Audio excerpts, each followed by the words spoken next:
Шидэднүүд, энгийн хүмүүс хамтдаа орших энэ ертөнцид үхэгсдийн сүнстэй уулзаж болдог газар хойд зүгт байдгаа гэх домогч байдаг. Өнөөдөр Хөлөг-Баатар хиймэл тэргүүтэй багийнхан урт удаан аяллаа дуусгаад улсдаа буцаж ирлээ. Тэдний аялал 10 жил үргэлжилсэн бөгөөд хамгийн гол зорилго болох Чөтгөрийн хааныг амжилттай дарж авсан тул багийн гишүүдийг онцгойлон шагнаж тэдэнд зориулж бүр хөшөө хүртэл босгоно гинэ. Эцэст нь нэг инхтэй амин цаг ирснийг тэмдэглэж найр наадам хийгээл. Өнгөрсөн 10 жилийн хугацаанд манай эд тоолж баршгүй их адал явдал хизээж мартагдахааргүй дурсамж бүтээсэн ч гэлээ. Шидтэн Фририний хувьд 10 жил гэдэг нь тийм ч урт хугацаа байсангүй. Учир нь тэр хэдэн мянган жил насалдаг эльфүүдийн үр өдөн болохоор тэр шүү дээ. Энэ үед 50 жил тутамд нэг удаа үзэгддэг солирын бороог хараад Шидтэн маань 50 жилийн дараа энэ солирын бороог илүү гоё харагддаг газарт аваачиж үзүүлнэ гэх амлалт өгөөд дараачин аялалтаа гарлаа. Шидтэн Фрирен 50 жилийн турш хаасайгүй аялсаар нэг өдөр шидийн дэлгүүрээс сүүдрийн лууны ивэр асуусан ч байгаагүй тул хуучны хамтрагч хиймэлд үлдээсэн иврээ буцааж авахаар хот руу хурж ирлээ. Гэтэл хиймэл бүр хөгшөө өвгөн болчихжээ. Уг нь энэ луугийн ивэр нь тиймд сүртэй чухал зүйл биш ч гэсэн эрхэм найз нь түүнд даатгаж үлдээсэн болохоор энэ бүх хугацаанд нандинан хадгалж байж. Бас нөгөө солирын бороо орох өдөр удахгүй болохоор энэ эд маань амлсан ёсороо дахин нэг удаа цуглаллаа. Багийн нөгөө хоёр нь харин тийм ч их хөгшөрсөн юм алга. Бас дэжгүй. Харин солирын бороог харах газар эндээс 7 хоног явж аж хүрнэ гиндэ. Гэхдээ энэ богинохон аялал нь багийн гишүүдэд дахин нэг удаа залуу насандаа очисон мэт бүх сайхан дурсамжийн сэргээж өгсөн аялал байлаа. Үүний дараа удалгүй багийн ахлагч хиймэл Тэнгэрийн орондоо заларлаа. Түүнийг нас барахад Фрирен найзынхаа тухай илүү ихийг мэдэж дотн болж амжаагүйдээ их л сэтгэлээр ундаг. Харин номлогч хайтаа замдаа гарахдаа олон жил архи уснаас болж өөрийнх нь би муу байгааг хэлээд нөгөө хоёрыгоо ариун хотод ирвэл миний болшийг нэг эргчээд яваарай айлгэн. Үлдсэн хоёр маань ч бас эндээс салаад тус тусынхаа замдаа гарлаа. Энэ явдлаас хойш 20 жилийн дараа Фрирен ойд төрцөн явж агаад энэ ягаа өстэй охиноор замчлуулж номлогчийн гэрт ирнэ. Би энэ муу байгаа гэсэн болохоор нь Шидтэн түүнийг айл хэдий өгсөн байх гэж бодоод булшин дээр нүрэх архи авчирсан гин. Тэгсэн номлогч архинаас гарсан гинэ. Бас энэ ягаа өстэй хүүхэд Шидтэн болох хүсэлтэй болохоор түүнийг Фриренд шав оруулмаар нь гэхэд хүч муутай Шидтэнүүд тулаанд өгөхөөс цаашгүйгээд татгалцсан тул өөр нэг гойх зүйл бас байна л гин. Энэ номон дээр үхэгсдийг амьлуулах болон мөнх амьдрах шидийн тухай бичигдсэн байгаа. Энийг л тайлж уншаад өг гэж шүү. Харин Фрирен хэдий тайлж унших боломжтой ч 5-6 жил орно гин. Бас энэ хугацаанд ягаан өстэй охинд шидийн хүчээ сайжруулахад нь туслахаар боллоо. Номлогч энэ охиныг тэр тэнд байгаа хадыг өөрийн шидээрээ цоолдог болчвол сайн Шидтэн болно гэсэн юм байна. Гэсэн ч түүний хүч хангалтгүй байгаа болохоор Фрирен нэг хэсэгтээ л охинд багшилж хажуугаар нь бас номын бичвэрийг тайлсаар аль хэдийн 4 жил өнгөрчээ. Ягаан өс тэдий хурдан сайжирсан ч хараахан сайн Шидтэн болж амжаагүй гин. Гэтэл номлогчийн бие муудаад хэвтэрт орвоо гэж. Энэ тухай ягаан өсtöд хэлсэн боловч дайнд эцэгийнхээ алдаад амиа хорлох гэж байхад нь өөрийнх нь амийг аварсан номлогчийнхоо ачийг хариулахын тулд сайн Шидтэн болох ёстой гэж хэлхийг сонсоод Фрирен юу ч хэлэхгүй яваад өгнө. Үүнээс хойш охинч тэр, Фриренч тэр аль аль нь шаргуу зүтгсээр нэг өдөр өнөөх номыг бүхэлд нь тайлж унссан ч үгшгүй мөнхийн талаар биш байжээ.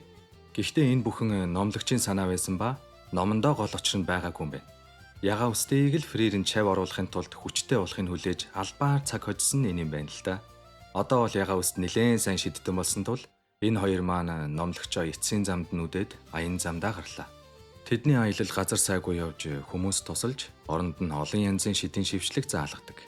Тэдний ирсэн дараагийн тосгонд багийн ахлагч хиймлийн хөшөө байх бөгөөд энэ эмэгтэйг хүүхэд байхад нь эдний тосгон руу мангасууд дайрч байж. Харин хиймлийн багийнхан энэ хаваар явж таарад мангасыг дарж өгсөн болохоор хөшөөг нь босгосон гин. Түүний хөшөөг сайхан цэвэрлээд өгсөн боловч нэг л юм дутуу байгаа юм шиг болохоор нь ойр хавьд нь цэцэг тарихаар болно. Гэхдээ бас зүгээр ч нэг цэцэг биш. Хиймлийн төрж өссөн нутгийнхын цэцгийг тарья гэсэн чинь тэр цэцгийн үр одоо байха болсон. Бараг л устж үгүй болсон гиндэ. Тэгээд манай хоёр энэ хавийн ойд урд нь ургадаг байсан гэдгийг сонсоод тэр цэцгийг хайсаар аль хэдийн хагас жил өнгөрлөө. Нэг өдөр ягаан өст өнөөх эмгэн дээр очиод учир байдлаа хэлээд одоо багшигаа яах вэ гэсэн чинь эмгэн түнд нөгөө цэцэгтэй төстэй нэг цэцгийн өрөөгөөд явуулна. Ягаан өст нөгөө үрийн багш дээрээ авчираад энэ хоёр маань яах ихээ ярьж суутал ургамлын үрээр хооллдог харах нөгөө үрийг аваад явчтیں۔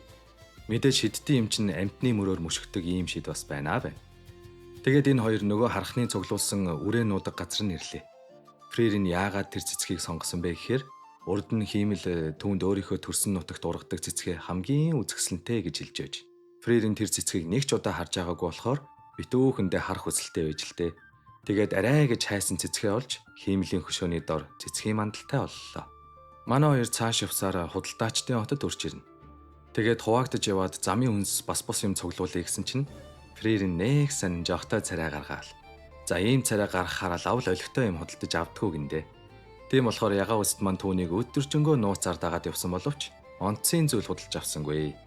Оройн харин ойрд идээгүй амттнаа захиалж идээд суух зураа Фририн ягаан үстэд төрсөн өдрийн бэлэг өгдөг. Энэ нь түүний хувьд хүнд өгсөн анхны бэлэг байлаа. Маргааш өглөө нь манай хоёр эртхэн босч замдаа гарлаа. Энэ үед ягаан үст багшаасаа энэ аяллаа зорилго яг юу болохыг асуудал нэг их онцгийн зорилго гэдэг юм байхгүй. Зүгээр л шидийн аргуудыг сурангаа хажуугаар нас хуучны дурсамжаас сэргээж явна гэдэг. Бас манай ягаан үст чинь айл хэдийнэ багшаасаа өндөр болсон биз дээ. Мэдээж аяллахаа дундуур биеэ хамгаалах шидийн бэлтгэлээ бол тасалж болохгүй. Бас дээрээс нь шид гэдэг бол зөвхөн дадлагаар сурчдаг юм биш. Ном сайн уншиж мэдлэгээ тэлж байх нь ч бас чухал гэнэ. Тэгээд энэ хоёр дараагийн тосгонд иртэл нэг хөгшин манай Фриринийг таниад байгаа бол та. Шууд л энд ирсэн зорилгыг ойлгоод замчилж өгөхөр болно. 80 жилийн өмнө энэ тосгонд Куал гэх нэртэй аимшиг чөтгөр гарч ирсэн ба манай хиймэл Хүлэг Баатрын багийнхан түүнийг тамгалсан гин.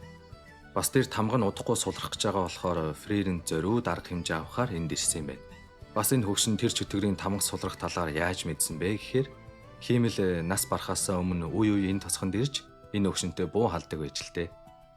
Гэтэл Фририн өнөөх тамгаа очиж үзээд маргааш буцаж ирэхээр болно. Оройн ягаан үст багшаасаа яагаад тэр чөтгөрийг устгалгүй тамгалж орхисныг асуухад Куал бол чөтгөрийн хааны айрам дундаач нилээн дээгүр ордог хүчрхэг чөтгөр байж. Түүний зохиосон Золтрак гэх дайралтын шид бол тухайн үедээ дийлжгүй байсан гэдэг. Шидийн хаалт болон хамгаалтын хуйг дуулга заюр нь юу ч байсан нэвт сүлвдэг ба энэ хавийн олон шидтэн адал явдал хайгчид түүний гарт алуулсан гин. Тиймээс л алж чадахгүй болохоор тамгалаад орхисон байж. Маргааш нь манай хоёр чөтгөрийн тамгыг султал дөнгөж ирснээ хааныхаа тухай асууж айл хэдийн үгсэн гэдгийг сонсоод олон юм ярилгүй шууд л өшөө авалт руугаа орлоо. Гэтэл нөгөө Золтрак гэдэг агуу дайралт чинь бүр энгийн л нэг довтлохооны шид юм шиг хамгаалахад дэндүү амархан байдیں۔ Юу болоод байна гэсэн чинь чөтгөрийг тамгалснаас хойш шидтнүүд түүний дайралтыг удаан хугацаанд судалж нарийн учрыг тайлж олоод үүнд нь тохирсон хамгаалтын шидийг хөгжүүлсэн гин. Тиймээс одоо үед бол Золтрак энгийн л нэг дайралтын шид болж хувирчээ. Аргагүй л дээ. Ягаан үст мэтийн жоох хөвгдүүд хүртэл хамгаалаад ахарч одоо яалтай билээ дээ. Харин Фририн түүний зохиосон шидээр өөрийг нь чөтгөрийн хааныхын нартаас явуулж өглөө. Үүний дараа Фририн тосгоноос явж байхдаа нөгөө хөгшнийг 80 жилийн өмнө энэ тосгонд ирэхэд өөрийнх нь хормойг сөхчээсэн сахилгагүй атсан мөн байж дээ л гин. Ингээд манай хоёр цааш замдаа гарлаа. Тэдний урт удаан аялал донд дахин 1 жил өнгөрчээ. Энэ удаа тэдний ирсэн тосгонд тулгамдаад байгаа асуудал бол далайн хэрэгт хөглөрсөн замбраагүй хог хаягдлууд гинэ. Цэвэрлэгээ хийх хангалттай хүн хүч байхгүй болохоор энэ асуудлыг шийдээд өгвөл хариуд нь байгаа ганц шидийн номоо өгье гэхэд Фририн ажлын саналыг зөвшөөрдөг. Хэдийгээр шидийн ном нь хуурамч гэдгийг мэдж байгаа ч гэлээ манай хүн зүгээр л тусламаар байсан болохоор зөвшөөрсөн юм байна. Энэ өдрөөс хойш айл хэдийнэ 3 сар өнгөрлөө. Ягаан үст маань бүр багшийнхаа шавн биш бараг л ээж нь эмшгэл болчихжээ. Үд болтол унтаж үхрийн дуу наарч унтдаг багшаагаа хараад яаж тэр хуучин багийнхан нь тэсэд байдаг байсныг гайхаал. Оройн харин эндхийн нэг хөгшин манай хоёрыг шинэ жилийн баяраас өмнө далайн эрхийг цэвэрлжүүл нар мандахыг харна үсттэй л гин. Эдний тосгонд шинэ жилийн баяраар нар мандахыг харах уламжлалтай юм байна. Учир нь далайн усанд мандаж байгаа нарны гэрэл илүү гоё харагддсан бохоо. Манай Фририн урд нь энд иржсэн ч гэлээ нар мандахыг харах гэж эрт бослоо юу. Тэгээд энэ хоёр маань өглөөнөөс орой олтол цэвэрлэгээ үргэлжлүүлсээр ямартайч баяраас өмнө амжиж дууслаа. Бас Фририн урд нь багийнхантайгаа хамт нар мандахыг харж чадаагүй дэ жоохон харамсаад ах шиг. Тиймээс энэ жил заавал босч хармаар байна гэсэн болохоор ягаан үст маань багшигаа хүчээр шахууч ирж босгоод мандж байгаа нарыг харуулсан нь Фририйн төсөөллийг хэд дахин илүү давсан үзэсгэлэнтэй дүр зураг байлаа. Олон жилийн өмнө манайхан аяллахаа дундуур Айзений төрж өссөн тосгонд ирж байж.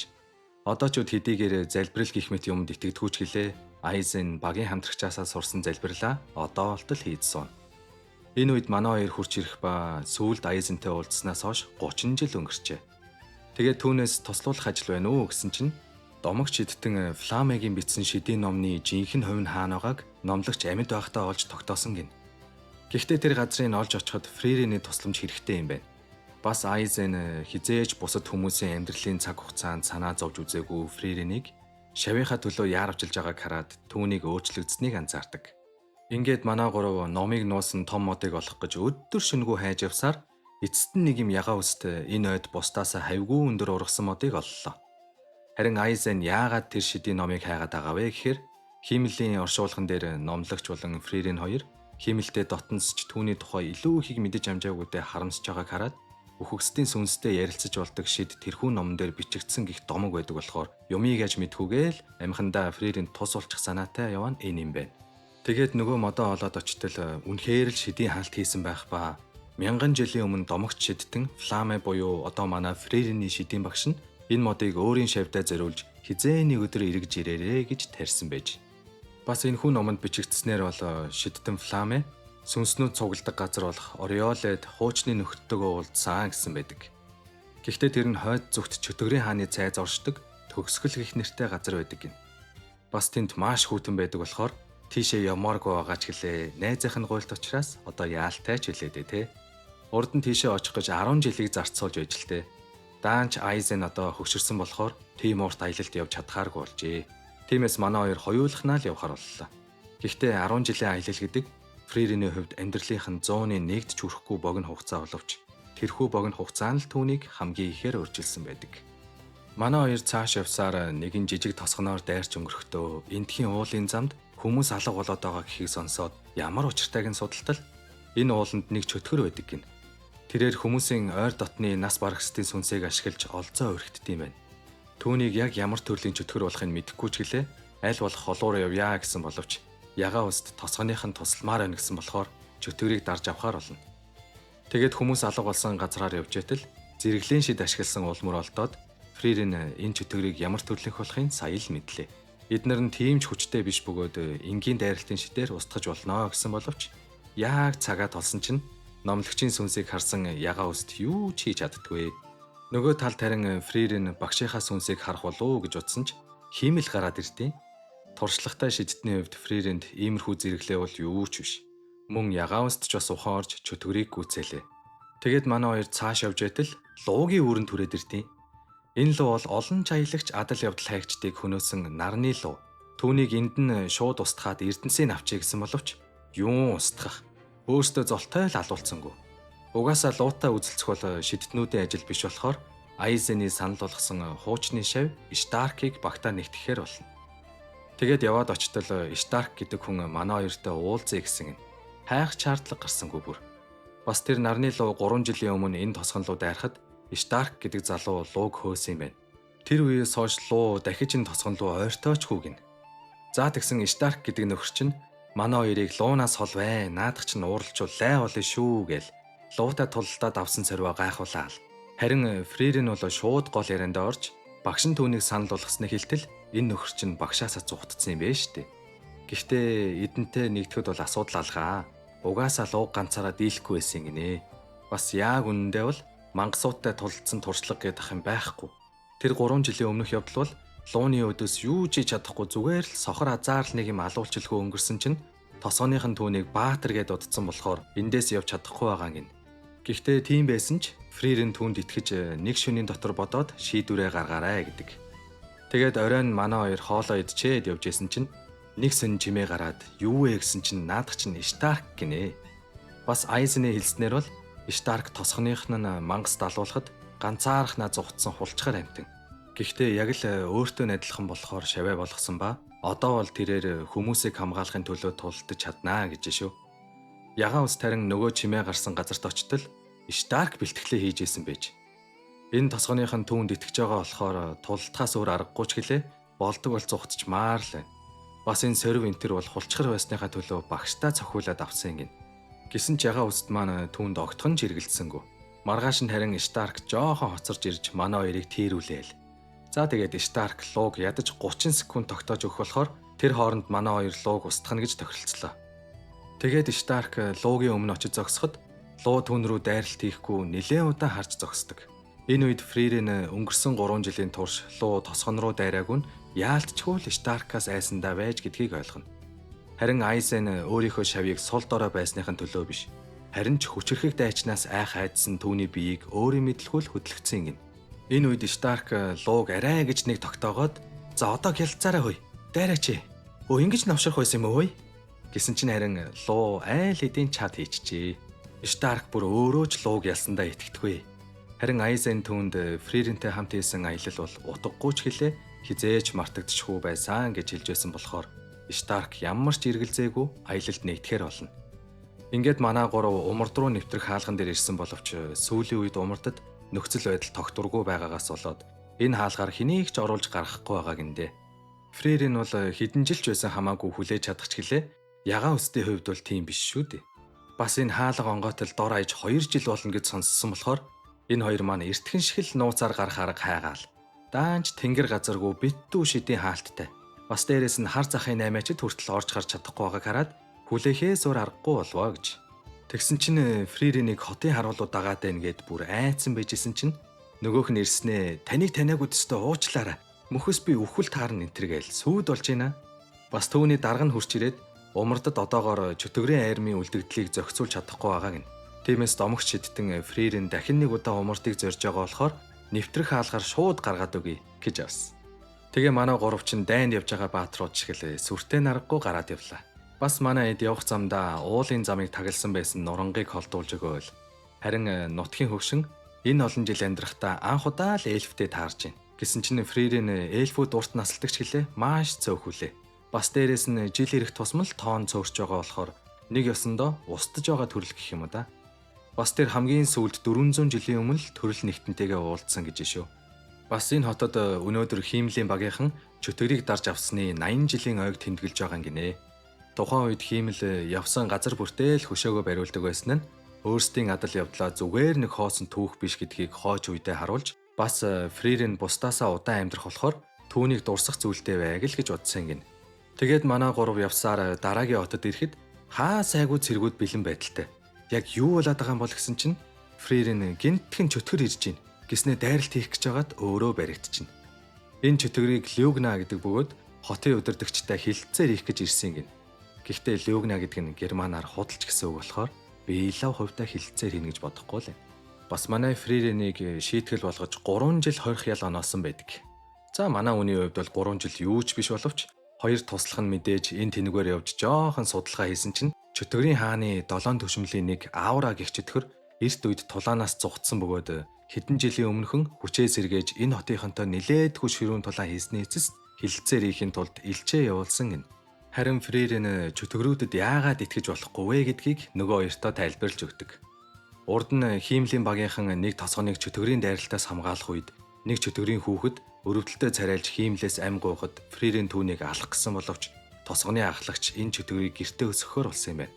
Манай эд угаасаа энэ тосгонд нилээн саадах болохоор Хиймэл ч үүнийг зөвшөөрч. Тосгоны ахлагч өнөөх чөтгөрийг яг л өөрийн хүүхэд шиг өсгөж байсан боловч нэг л өдөр түүнийг байшинтай намд шатаасан байдаг. Учир нь тэр олон жилийн өмнө энэ тосгоноос идсэн хүүхдийнхээ ээжд нь өрөө төлж тосгоны удирдагчийн охиныг өгөхийн гинэ. Бас чөтгөрүүд үр хүүхдээ өсгөдгөө болохоор эднэрт гэр бүл гэдэг ойлголт огт байхгүй. Бас тэдний хүний хэл сурдаг цорын ганц шалтгаан нь хүмүүсийг хуурах. Бас хамгийн анх хүний хэл сурсан чөтгөр туслаарай гэж харанхууд орилдог байсан гин. Харин өнөөх худалчийг хотын удирдагч хүүгийнхээ өрөөнд дагуулж орж ирээд өөрийн залгамжлах ёстой байсан хүн 10 жилийн өмнө чөтгөрүүдэд алуулсан болохоор одоо энэ төшөөг нь авнаа гэсэн чинь худалч бас аавыгаа хүмүүс далагдсан гэдгийг хэлж одоо энэ ус хонцонгоо зогсоёо гэд хотын даргаыг тайвшруулчлаа. Яг үнэндээ ямар юмных нь аав байх вэ?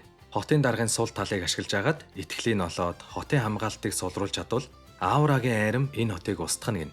Бас эдний нэг туслах нь айл хэдийнэ Фриреныг алах гээд шоронд нууцаар нэвтэрсэн байв. Тэгээд манай хүн дээр ирээд хотыг эзлэхэд саад болох учраас энд чамайг дуусгахнаа гэсэн чинь манай хүн өөрийгөө Аурагаас ч хүчтэй шүү гэж сануулсаар байтал өөртөө бардаж азаа үзээд амиа алдсан байдг юм. Харин худалчийн нөгөө туслах нь шидийн хүч мэдрэхтэй сайн болохоор хамтрагчаа үгснийг дор нь олоод мэдчихлээ. Энэ үед тэдэн дээр хотын дарга ирээд хамтрагч нь хаана байгааг асуухад 0 орсон гэж хэлээд баригддаг юм да. Яагаад гэхээр хотын дарга анхнаасаа л Фриренийг хүчтэй гэдгийг мэдсэн ч шоронгийн харуулыг алах тэнэг хүн биш гэж итгэсэн учраас эднэрийг яг эндэн зөвлөд усгах гэтэл худалчхай өөрийнхөө жинхэнэ төрхийг харуулж цэргүүдийн устгаад харин хотын даргаыг өөрсдийнхөө ажилд туслуулахаар амьд үлдээдэг. Нөгөө талд манай хоёр хотоор алхаж явахдаа Фрирентэй таарад яагаад нуугдаад байгааг нь асуутал шоронгоос гарахад харуул нь алуулсан байсан. Бас дээрээс нь чөтгөрүүд үгснийхээ дараа юу ч үлддэггүй болохоор харуулыг алсан гин буруутан нь Фрирен гэж үзээд цаазаар авахаас нь өмнөхөн хотоос зугтна гинэ. Тэгээд нөгөө худалчийг та хоёрт найдлаа шүү гэсэн чинь хөөхий Старк бүр өмдөндөө шейх нь холгүй л байна да. Харин Фрирен хотоос холгүйхэн хүчтэй энерги мэдэрсэн нь чөтгөрийн хааны 7 төшмөлийн нэг аавра байдаг. Тэгтээ бас манай хүн түүнийг ганцаараа харгална гиндэ. Оройн манай хоёр нууцаар ордонд нэвтрэхэд нөгөө худалч чинь айл хэдийнэ энд ирсэн хотын даргаыг сүртүүлж байд юм да. Тэгээд энэ хотыг хамгаалж байдаг домогч шидтэн Фламегийн хийсэн хаалтын шидийг хотын даргын удмынхан арчилж сэргээж байдаг болохоор тэр шидээ заавал зааж өг гээд бодох хугацаа өгөөд яваад өглөө. Түүнийг явсны дараа Старк хурч ирээд хотын даргаыг суллах гэсэн боловч олсон шидийн хүчээр уйдсан болохоор тайлж чаддгүй. Тэгсэн чинь хотын дарга өөрийнх нь хүзүүний зүйлтийг аваад цэргүүдэд үзүүлвэл тушаалын даах болохоор намааг энд үлдээгээд хотынхныг авар гэхэд манай хүн юугээл орхих вэ? Олсын тайлж болдгоо бол сандлын нэвтчихье гэж яхад нь чөтгөрүүд гаднаас орж ирэхэд хотын дарга Старкийг аврахын тулд худлаа юм зохиож яриа л. Бас дээрээс нь нөгөө худалч чинь манай Старкийг амьд дээрээ эндээсээ яв гэхэд манай хүн эсэргүүцээл худалчтай тололтонгаа ягаан өсдөд дайралт хийх цаг хожиж байсан байв. Түүний энэ дайралт нь худалчийг арай л алчаагүй ч гэлээ нэлээд хүчтэй байсан болохоор худалч түүнээс яг ямар дайралт хийсний сонирхол. Гэхдээ хотын даргын биеийн муу болохоор манай хоёрт юм ярих зав алга. Шууд л даргыг аваад зүхтаадаг. Харин худалчийн цус тэдэнд наалдсан байгаа болохоор хаанаас чамаагүй олж чадах ба эцэст нь тэр энэ хотод ирээд таарсан цагаан үстэй шидтэн бол түүхэнд хамгийн их чөтгөр устгасан Фрирен гэдгийг саналаа. Манай эд энэ үед хотын даргаыг аюулгүй газар авчирсан байв. Бас шоронгийн харуулыг алсан хүн бол Фрирен биш шүү гэдгийг хэлэхэд хотын даргааг угаасаа мэдчихсэн бөгөөд тэр шидтэн үнэхээр Фрирен муу юм бол ёстой муухай ёс алц зэрэг боллоо доо гэдэг. Учир нь 80 жилийн өмнө хиймлийн багийнхан энэ хотыг ч бас одоогийн дайсан болох аавраагаас нь аварч байсан гин. Бас ааврагийн ашигладаг шид нь дайсныхаа болон өөрийнхөө шидийн хүчний хэмжээг жинлүүрээр хэмждэг бөгөөд аль илүү хүнд жинтэй тал нь өрсөлдөгчийнхөө иргэшээлд орд юм байна. Гэвч өдийг хүртэл аавраагаас илүү шидийн хүчтэй нэгэн огт гарч ирээгүй болохоор нэг ёсондоо түүний шидийн арга барил нь дийлжшгүй гэж хэлж болно. Бас дээрээс нь нөгөө хоёрын ч зохицуулах ёстой болохоор ягаа үстийг энд үлдээгээд Старк ганцаархнаа явж Фриренийг дагуулж ирнэ гинэ. Угаасаа тэхгүй бол нөгөө хоёроо барахгүй юм чаа. За тэгээд ягаан үстэд хотын даргын зөвлөлтийг өгөөд цэргүүдэд тушаал өгч иргэдийг нүүлгээрэй гин. Гэтэл ягаан үст хувцсандаа наалдсан цуснаас шидийн хүч мэдрэгдээд байна. Хурдан тайл гэж хэлж амжаагүй байтал нөгөө хоёр нь хүрээд ирлээ. Харин худалч яагаад саяны дайралтаараа ягаан үстийг алаагүй вэ гэхээр түрүүчийн удааг эндэж шарх авсныхаа хариуг нь барьж за нэг ёсондоо илүүгээ мэдрүүлж байгаа гинэ. Гэхдээ энэ нөхөр манай ягаан үстэд зэвсгээ авах боломж олгосон ч өөрийгөө түүнээс хурдан гэж бодсон нь алдаа байсан. Фрирен хүртэл ягаан үст чиг хурдан шидийн дайралт хийж чадахгүй гэлүүд. Нөгөө талд харин Старк маань чад хийчүүдээ гэсэн чинь ашгүй босоод ирлээ. Худалч бүр насаараа бэлтгэл хийсэн чөтгөр өж жоохоо охины эсрэг хамгаалахаас өөр юм хийж чадахгүй. За бүр хамгаалалт нь хүртэл нэх удаан тэсэхгүй болсон чинь туслахаа дуудаал. Яач ба чи одоо гэсэн чинь нөгөөх нь харин энд дуусгая дуусгаж чадахгүй л байна. Түүний чадвар нь өрсөлдөгчийнхөө биеэр урсах энергийг уншиж тулааны хөдөлгөөний цээжилж авд юм байна. Тиймээс сүх ашиглаад байсан нь өөрийнх нь харсан хамгийн хүчрхэг тулаанч Айзены хөдөлгөөнийг дуурайсан байдаг. Харин Старк хэдэн ч удаан унсан бай дахин босох сэтгэлийн хатыг багшаасаа өвлж авсан байлаа. Бас чөтгөрийн дайралт бол зүгээр л нэг дуураймал болохоос биш багшийн шиг нь тийм ч хүчтэй биш гэдгийг анзаараад түүнийг ганцхан дайралтаар зүйл дуусгаж чадлаа. Энэ үед хамтрагчаа өгөхийг харсан худалч сэрэмж алдах үед ягаан үст ч бас түүнийг зоолтрак дайралтаар дуусгадаг. Худалч харин өгөхийнхээ өмнө яаж юм жоохоо охин шидийн үчээж дуусгалгүйгээр өөрийн ялсныг ихэд гайхсан боловч учрыг нь олмогцоо манай эдийг хулчгар хамтд гэж хэлээд өгдөг. Яагаад хулчгар гэсэн бэ гэж юу? Олоон жилийн өмнө Фрирений багш шидтэн Фламе аялж явах үеэрээ эльфүүдийн тосгонд иртэл ганцхан эльф амьд үлдсэн бөгөөд тэр нь Фрирен байж бас болоогүй. Чөтгөрийн армийн генералыг алж чадсан жаахан охиноос өөрийнхөөсөө ч илүү хүчтэй энерги мэдэрдэг. Гэвч Фрирен түүнийг яагаад ч юм өөрөөс нь 50 илүү хүчтэй байж яагаад худлаа яриад байгааг нь жоохон гайхаал. Тэгээд энэ хоёрыг тосгоноос холдоогүй байхад нь чөтгөрийн хааны илгээсэн шидтнүүд хурж ирэх ба тэдэнд зөвхөн эльфүүдийг устгахыг тушаал өгсөн байдаг. Энэ үед Фламе өөрийнхөө жинхэнэ хүчийг гаргаж чөтгөрүүдийг нүд ирмэх зуур устгалаа. Тэрээр шидийн хүчээ байнга нууж явдаг бөгөөд энэ арга нь өрсөлдөгчөө мэхлэх зорилготой болохоор шиддний хувьд хамгийн хулчгар үйлдэл гэж үздэг юм байна. Энэ цагаас хойш Фрирен багшийнхаа заасны дагуу чөтгөрүүдийг хуурахын тулд өдийг хүртэл хүчээ нуусаар иржээ. Гэхдээ бас чөтгөрүүд ч гэсэн хүчээ нууж болно үсттэй гэж бодож ивэл мэдээж тийм. Гэхдээ хүн төрлөختөн өөрийгөө ямар эрх мэдэлтэй чухалхан болохоо харуулахын тулд ганган хувцас өмсдөг бол чөтгөрүүд шидийн хүчээрээ гайхуулдаг. Бас чөтгөрүүдийн дунд хүч султай нэгэнд эрх мэдэл очих нь юу л бол. Тиймээс тэдэнд хүчээ дарж нуух шаардлага огт байхгүй. Аль болох ил гаргаж сүрийг үзүүлэх тусмаа нийгэмд эзлэх байр суурь нь нэмэгдэгэ гэсэн үг. Харин багш нь нас барахаасаа өмнө Фриренд ганцхан зүйлийг захиж үлдээсэн нь олонний нүдэнд өртөлгүй амьдраарай. Тэгээд бас чөтгөрийн хааныг буулгаж авах үедээ л түүхэнд нэрээ үлдээн шүү гэсэн байдаг. Гэвч түүнийг хүчээ нуусан байхад нь хүртэл анзаарч чадсан цорын ганц үнэн нь Хөлөвгатар хиймэл байж. За тэгээд аавраач тусгай шидээ хэрглэж хоёр биенийхээ сүнсний хүчийг жинлүүр дээр тавихад аавраагийнх илүү хүнд байлаа. Тэрээр өөртөө дэндүү ихтгэлтэй байсан болохоор Фриренийг шууд л дуусгах гэсэн чинь манай хүн өөрийнхөө жинхэнэ шидийн хүчийг харуулна. Ингээд ялагч Фрирен болсон тул аавраад өөрийгөө аал гэж тушаахад хэдий өөрийнх нь шидэж хэлээ дүрм гэж байдаг учраас ялагдсан болохоор түүний бие нь Фрирений тушаалыг л даган шүү дээ. Маргааш өглөө нь нар мандахтай зэрэгцээд хотын дарга хурч ирээд ааврагийн иргэшээлтэд оруулсан байсан умартын цэргүүдийн цогц дундаас хүүгийнхээ цогцыг олж хараад хэдийгээр өгсөн ч гэлээ ядаж хүүгээ оршуулж чадхаар болсон доо манай хүнд талархснаа илэрхийлж бас хотынханд манайхны зоригт үеийн тухай зарласан болохоор хэд хоногийн туршил энэ эдийн маань ёстой баатрууч хэл дээдэлдэг. Харин хотын дарга маань дайнд ирэхлэхээр амиа алдсан хүүгээ эцэст нь нэг юм оршуулж чадлаа. Бас манай гурвын цаашдаа аялалд нь шидтнүүдэд өгдөг зэрэг тодорхойлох үнэмлэх заавал хэрэг болох юм гинэ. Ягаа үст бол аялж явах зуураа айл хэдийнэ авсан ба тэр бол 3 дугаар зэргийн шидтэн.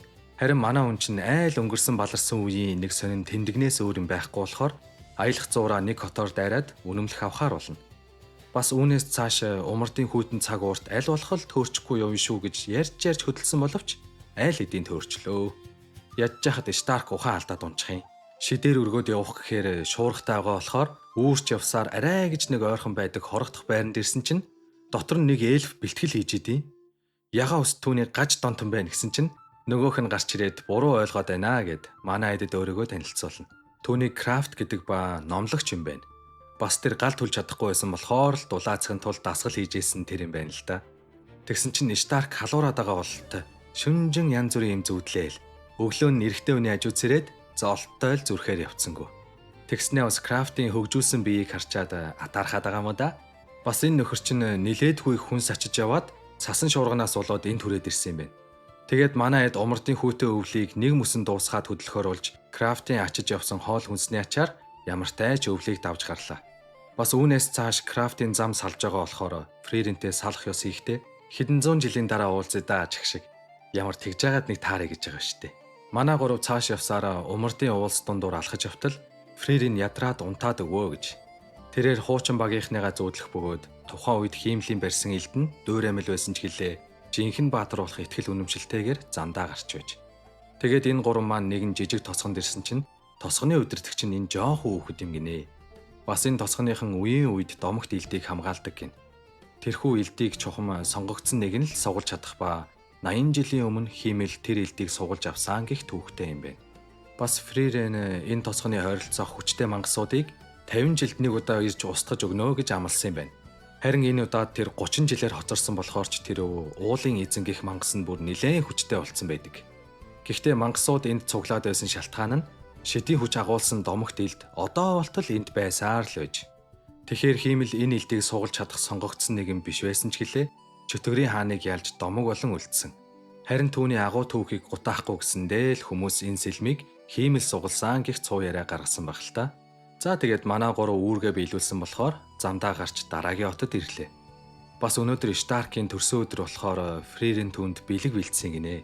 Тэр нь юу вэ гэхээр зөвхөн хувцас хайлуулдаг бэлтгэл. Энийг аваад одоо Старк баярлах юм бахөө. Харин ягаа уст Старкийг юунд дуртайг нь олж мэдхээр ардаас нь гарч ойр авийн хүмүүсээс хаашаа явсныг асуутал Старк замдаа таарсан бүх хүндээ туслаа л явж идэг болж таарлаа. Тэгээд ягаа уст түүнийг олж уулзаад шууд л юу амаар байгааг нь асуутал Старк төрсөн өдрөөрөө нэг ч удаа бэлэг авч үзээгүйг нь. Бүр жоохон байхдаа гэрийнхнээсээ ч авч байгаагүй. Тэрээр дайчдын тосгонд төрж өссөн бөгөөд түүний ах Штолз яг л нэршгээ тосгоныхоо бахархал нь болсон нэгэн байж. Хэдий аав нь Старкийг дорой болохоор нь дургүй байсан ч гэлээ ах нь бол дүүгээ их л халамжилдаг байсан юм байна. Даанч Старк ахыгаа орхиод зугтсан болохоор өөрийгөө жинхэнэ арчаагүй амтан гэж боддог гин. Гэхдээ ягаа үст маань Старкийг ямар ч үед өөрийг хайж явахгүй гэж итгэдэг юм байна. Тэгээд Старк маань анхны төрсөн өдрийн бэлгээ аваад гэртээ артал Фририйн түүнд зориулж төрсөн өдрийн хоол хийсэн байдаг. Хэдийгээр Старк багшаасаа төрсөн өдрийн бэлэг авж байгаагүй ч гэлээ энэ хоолыг бол жил болгон хийж өгдөг байсан гинэ. Гэхдээ энэ хоолны гол учир нь хамаг чадлаараа хичээж байгаа дайчдад өгдөг уламжлалтай юм байна. Бас Старкийг баг багт нь ах нь ч бас түүнд төрсөн өдрөөр нь хийж өгч байсан ба тосгон руу мангасууд дайрахад ах нь л дүүгээ амьд үлдээхийн тулд зүхтаалгасан юм байна. Бас манай Фририйн энэ хоолны жорыг Айзенээс авч байсан гинэ. Манай гурав нэг өдөр шаварч чигдсэн залуутай таарсан чинь өнөөх нь өөрийгөө адал явдал хайх дуртай ч гэлээ аймхай зангаасаа болоод хизээж аялалд гарч үзээгүй нэгэн гэдэг. Бас энэ тосгонд ургацын баяр болж байгаа бөгөөд манай эдийг төр саатаад явахгүй мүү гэсэн чинь манайхан эртхэн газар дөхөхгүй бол болохгүй л гин. Харин энэ залуу энэ ой мод хортой амьтдаар дүүрэн шүү гэж анхааруулад байхад салгалж яваад хортой могонд хазуулчих юм аа. Ядж яхад хор гадагшлуулах шидийг санваартнууд сайн мэдхээс биш Фририйн тэр шидийн талаар нэг сайн мэддгүй юм гинэ. Уг нь Старк өөрөө зүгээрээ яах ч вэ гэсэн боловч манай хоёр түүнийг саяны тосгонд байдаг нэг номлогч дээр аваад ирсэн чинь өнөөх нь Старкийг хэдхэн цагийн дараа өөхөх юм бэ гэж авсан. Гэхдээ нэг тусалж чадах хүн байгаа гэд дүүгээ дуудтал өнөөх нь түрүүн шаварч хигддэг залуу байдیں۔ Тэгснээ ангаах шидээрээ Старкийг хэмчилж өгөөд за одоо ингээд өргүү болсон шүү гэд гараад явлаа. Түүнийг чадварлаг болохоор ах нь энэ сүмд насыг барахад дэндүү хайрын санагддаг гин. Бас дүүн багасаа л адал явдалд гарахыг хүсдэг байсан болохоор ах нь манайхнаас дүүгээ багтаа авахыг гуйдаг. Энэ саналыг ягаа үст Старк хоёр дуртаяа дэмжсэн ч гэлээ Фриринд нэг л ивгүй ах шиг байна. Тэгсэн ч гэсэн Старк ганцаараа явж очиод чамаагүй багтаа оруулчихъя гэсэн чинь нөгөөч нь зүгээр арх тамхи мөрийтэй тоглоом энтергээд жинхэнэ хүнд гараад юм да. Тэгснээ Старктай мөрийтэй тоглоод өөрийг ялж чадвал багт нь нэгдъя л гин. За тэгсэн шөн дунд Старкийн хорилох чимээ сонсогдоол. Манай хоёр бушуухан шиг яваад очисон чинь хамаг юм алдсан сууж явах юм. Бас нөгөө залуу ч гэсэн адилхан. Тосгоны ахлах чинь нилээн сайн тоглодог бололтой. Манай энэ хоёрыг юу ч хөө шулаа ичиж. Фририйн уг нь энэ залууг багтаа амаар байна гэсэн чинь нөгөөх нь одоо хадал явдал хайдаг үе өнгөрсөн, хитрхи оройтсон гэж хэлж байгаа нь яг л өөрийнх нь өнгөрсөн үетэй адилхан байлаа. Тийм болохоор ч тэрөө Фририйн түүнийг заавал багтаа илсүүлж унтарсан байгаа урам зоригийн сэргээх хэрэгтэй гэдэг. Тэгээд энэ хэд маань тосгонд нилээ тоногийг өнгөрөөж өдөр болгон энэ залууг багтаа орохыг гуйсан боловч амжилт олдгүй. Аргаа бараад ах дээр нэрээд танаа дүү чи яг юунд дуртай юм бэ гэсэн чинь арх, тамхи, мөрийтэй тоглоом. Тийм тэгээд бас игч мэд хүүхэн гэж шөө. Тэгэхээр н Фририйн багшаасаа сурсан дур булаам аргаа хэрэгэлсэн боловч нөгөөх нь манай үнийг нэг нүдэрээ ч тоож хардггүй. Бас энэ залуу аялалд гарахгүй гээд байгаа бас нэг шалтгаан гэвэл түүнийг жоохон байхад нь номлогч хаятаа энэ тосгонд ирээд ахынхын чадварыг өндрөөр үнэлж нийслэл хот руу явахыг санал болгосон ч ах нь дүүгээ төрөлх тосгонд нь өсгмөр байсан болохоор татгалзаад үлдэжсэн юм байна. Тиймээс л ахыгаа орхиод хаашаач явахгүй л гин. Гэтэл ах нь дүүгээ өнгөрснийг бодож харамсахаа болгээд нэг сайн загнаж өглөө. Үүний дараа за энэ манай эдтэй нэгдэж аялалд гарахаар болно. Гэхдээ түүний зорилго бол 10 жилийн өмнө ганцаараа аялалд гарсан найзаагаа хайж олох болохоор замын дундаас салжч магадгүй шүү гэдэг. Тэгээд шинэ гишүүнтэй болсон манайхан замдаа явж байтал ягаа усч шинэ бугуйчтай болчих. Түүнд энэ бугуйчийг Старк төрсөн өдрийн бэлэг болгож авч өгсөн байлаа. Тэгсэн Фриринд яг энэ бугуйчтай хосолцохоор нэг тийм бөгж байгаа да гэд хайж олсон чинь гинтхэн манай эдийн морин тэргийг аврах шувуу шүүрчт юм да. Бас дээрэс нь энэ мангас чинь олзоо газарт савж алдаг болохоор тэрнээс нь өмнө түүнийг дуусгаад өөртөө арай л гэж өгчихгүй хүн шиг газартлаа. Тэргэнд хөлөлсөн байсан морь азар гэмтэйг өнгөрсөн ч тэрг нь бол авах юмгүй болчихжээ. Тиймээс манайхан эхлээд тэргийн засч янзлахаар болно. Эвдэрсэн тэрэг засч барьдаг шид байхгүй болохоор хэд хоногийг тэргээ засахтаа зарцуулсны эцэст арай гэж нэг дууслаа. Тэгсэн чинь Фририйн тэрэг хосолдох үеэр нөгөө бөгжөө халга болгочих. Тэгээд нөгөө эдтэй хэлэхгүйгээр шөнийн цагаар нууцаар хайж агаад ягаа үстэд баригчд юм да. Тэгсэн чи ягаа үст багшаага загнаад нөгөө эдтэйгээ ч бас хамт хай гэсэн чинь азар тосгоны залууд алдсан эрдэнэсээ хайж олдог шидийн шивчлэг байж таардаг. Тэр бүгжийн дээр үед аяллаа бэлэг болгож хиймэл авч өгсөн ба Фрирен л нэг тоодгүй байсан болохоос биш хиймэл уг нь түүнд нилээн сайн байсан бололтой. Гэхдээ одоо оройтсан ч гэлээ баг зэрэг ойлгох шиг л боллоо. За тэгээд part 1-ээ энд хүргээд дуусгая да. Хэрвээ та нар part 2 үзмээр байвал лайк сабаа сайн дараарай. Тэгэх юм бол би дараагийн бичлэгээр шууд энэ анимын үргэлжлэлийг ярьж өгье шүү, окей? Тэгээд дараагийн бичлэгээр уулзтлаа. Түр баяртай. Poi lì che è